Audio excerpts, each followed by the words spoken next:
বৈষম্য বিরোধী ছাত্র আন্দোলন ও জাতীয় নাগরিক কমিটির আহ্বান, ছাত্রদের ওপর মোজাম্মেল বাহিনীর হামলা, গাজীপুরে বিশাল বিক্ষোভ সমাবেশ। ধানমন্ডি ৩২-এ ভাঙচুর নিয়ে যা বললেন সোহেল তাজ। ভারত থেকে কিভাবে দল চালাচ্ছেন আওয়ামী লীগ নেতারা, এবং সর্বশেষ জানাবো প্রবাসীদের হুঁশিয়ারি, ৬ দাবি আদায় না হলে রেমিট্যান্স শাটডাউন কর্মসূচি। শুনছিলেন সংবাদ শিরোনাম, এবারে বিস্তারিত। বৈষম্য বিরোধী ছাত্র আন্দোলন ও জাতীয় নাগরিক কমিটির আহ্বান, ছাত্রদের ওপর মোজাম্মেল বাহিনীর হামলা, গাজীপুরে বিশাল বিক্ষোভ সমাবেশ। পতিত আওয়ামী লীগ সরকারের সাবেক মুক্তিযুদ্ধ বিষয়ক মন্ত্রী আকমা মোজাম্মেল হকের বাড়িতে শুক্রবার রাতে হামলার শিকার হন বেশ কয়েকজন শিক্ষার্থী, যার প্রতিবাদে এবার গাজীপুরে বিক্ষোভ সমাবেশের ডাক দিয়েছে সরকার পতনের নেতৃত্ব দেওয়া বৈষম্য বিরোধী ছাত্র আন্দোলন ও জাতীয় নাগরিক কমিটি। জানা গেছে, আকমা মোজাম্মেল হকের বাড়িতে ভাঙচুর চালানোর সময় তাদের ওপর হামলা চালানো হয়।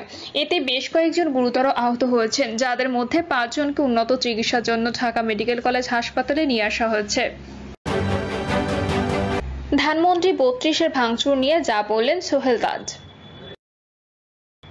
ধানমন্ডি ৩২-এ শেখ মুজিবুর রহমানের বাড়িতে গত ৫ই ফেব্রুয়ারি বিক্ষুব্ধ জনতা ভাঙচুর করে। প্রথমে আগুন লাগিয়ে এরপর তা বুলডোজার দিয়ে ভেঙে ফেলা হয়। একে আওয়ামী লীগের ১৫ বছরের হত্যা, গুম, নির্যাতনের রাজনীতি নির্মম পরিণতি হিসেবে দেখছেন দলটির সাবেক সংসদ সদস্য তানজিম আহমেদ সোহেল তাজ। সাবেক স্বরাষ্ট্র প্রতিমন্ত্রী সোহেল তাজ সম্প্রতি এক ফেসবুক পোস্টে বিষয়টি জানান। হত্যা, গুম, নির্যাতন, দুর্নীতি, ভোটাধিকার হরণ সহ বিগত ১৫ বছরের রাজনৈতিক পরিস্থিতিতে আওয়ামী লীগের ভূমিকা নিয়ে কঠোর সমালোচনা করেছেন তিনি।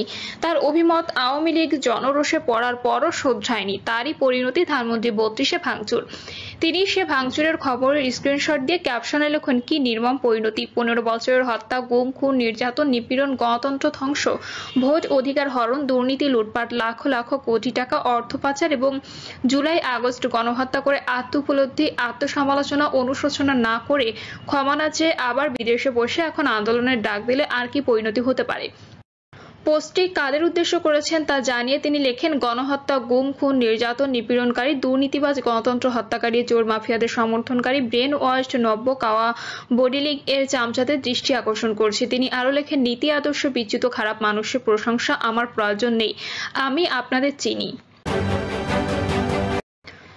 ভারত থেকে কিভাবে দল চালাচ্ছেন আওয়ামী লীগ নেতারা। ফেব্রুয়ারি থেকে দেশব্যাপী নানা দলীয় কর্মসূচির ঘোষণা করেছেন আওয়ামী লীগের শীর্ষ নেতৃত্ব। বাংলাদেশে গত ৫ই আগস্টের গণঅভ্যুত্থানে আওয়ামী লীগ সরকারের পতনের পর দলটির বড় এবং মধ্যম সারির অনেক নেতা ভারতে অবস্থান করছেন, তবে দলটির নেতারা বিষয়টিকে সাময়িকভাবে আত্মগোপনে থাকা হিসেবেই দেখছেন। অন্যদিকে দলটির প্রধান শেখ হাসিনাও অবস্থান করেছেন ভারতে, ফলে কার্যত ভারতে বসে আওয়ামী লীগ নেতারা তাদের দলীয় কার্যক্রম চালাচ্ছেন। সেজন্যই বাংলাদেশের অভ্যন্তরে আওয়ামী লীগের যে কর্মীরা এখনো রয়ে গেছেন তাদের মনোবল চাঙ্গা করার চেষ্টা করে যাচ্ছেন বলে জানালেন দলটির কয়েকজন নেতা। কতজন আওয়ামী লীগ নেতা ভারতে রয়েছেন, কিভাবে তারা যোগাযোগ করছেন নিজেদের মধ্যে, সংবাদ মাধ্যম বিবিসি বাংলা এসব প্রশ্নের উত্তর জানতে চেয়েছিল কয়েকজন আওয়ামী লীগ নেতার কাছে। আওয়ামী লীগের শীর্ষ নেতৃত্বের একটা বড় অংশ ভারতে পালিয়ে চলে আসেন, এটা এখন একটা ওপেন সিক্রেট, অর্থাৎ সবারই জানা, অথচ কেউ তা খোলাখুলি বলেন না। দলের যুগ্ম সম্পাদক আফামা বাহাউদ্দিন নাজিম বলছিলেন, এটাকে ঠিক পালিয়ে আসা বলা যায় না, কৌশলগত কারণে সাময়িকভাবে আমরা আত্মগোপন করে আছি। তিনি বলেন, এই অশুভ শক্তির একমাত্র লক্ষ্য তো আসলে আওয়ামী লীগ, মুক্ত চিন্তে বিশ্বাসী মানুষ এবং ধর্মীয় সংখ্যালঘুদের আক্রমণ করে নিঃশেষ করে দেশ ত্যাগ করানো। আওয়ামী লীগের যেসব নেতারা ভারতে অবস্থান করছেন তাদের একটা বড় অংশ পশ্চিমবঙ্গে আছেন, কলকাতায় এবং তার পার্শ্ববর্তী এলাকা ছাড়াও উত্তরবঙ্গের বিভিন্ন জায়গায়, কেউ দিল্লিতে, কেউ আবার ত্রিপুরায় বাসা ভাড়া নিয়ে থাকছেন বলে বিবিসি বাংলা জানতে পেরেছে।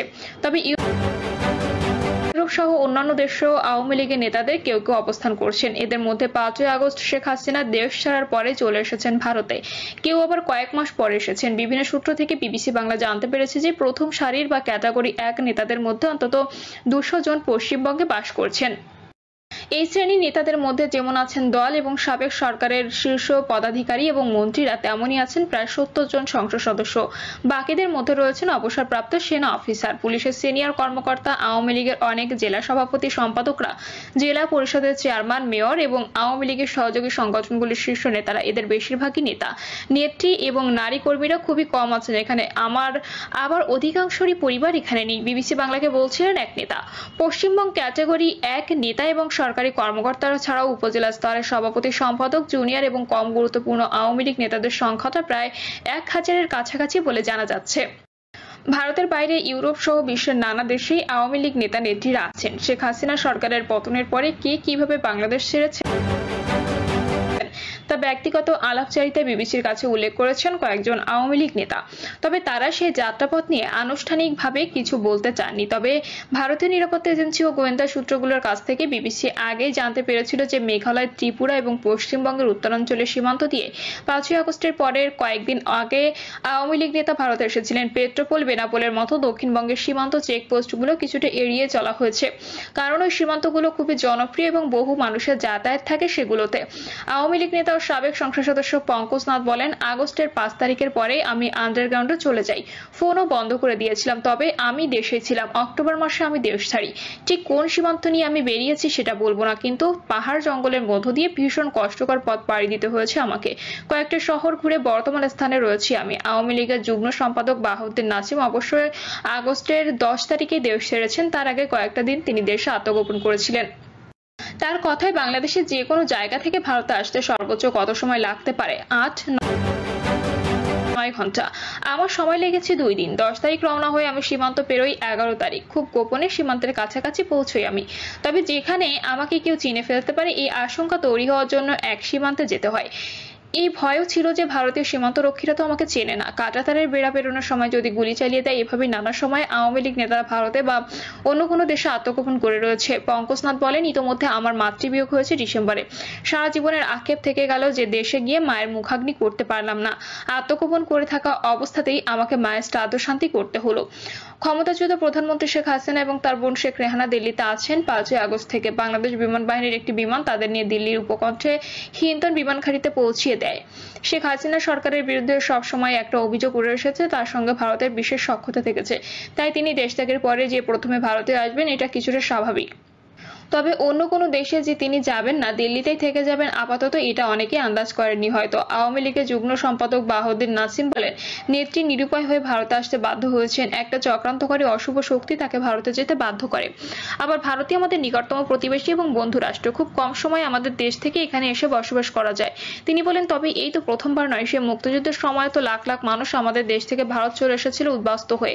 দীর্ঘদিন তাদের খাদ্য, বাসস্থান, চিকিৎসা সবকিছুরই ব্যবস্থা করেছিল এই দেশ। তাই রাজনৈতিক কারণে দেশ ছাড়তে হলে ভারত স্বাভাবিকভাবেই প্রথম পছন্দ, সেটা যে কোনো দলের জন্যই প্রযোজ্য। ভারত এবং অন্যান্য দেশে যেসব আওয়ামী লীগ নেতারা আত্মগোপন করে আছেন তাদের মূল যোগাযোগের মাধ্যম এখন হোয়াটসঅ্যাপ, টেলিগ্রামের মতো নানা ডিজিটাল মাধ্যম। তবে যারা কলকাতা বা পার্শ্ববর্তী এলাকায় আছে নিয়মিতই তাদের দেখা সাক্ষাৎ হয়, একে অন্যকে বাসায় যান। আর সারা বিশ্বে এবং বাংলাদেশে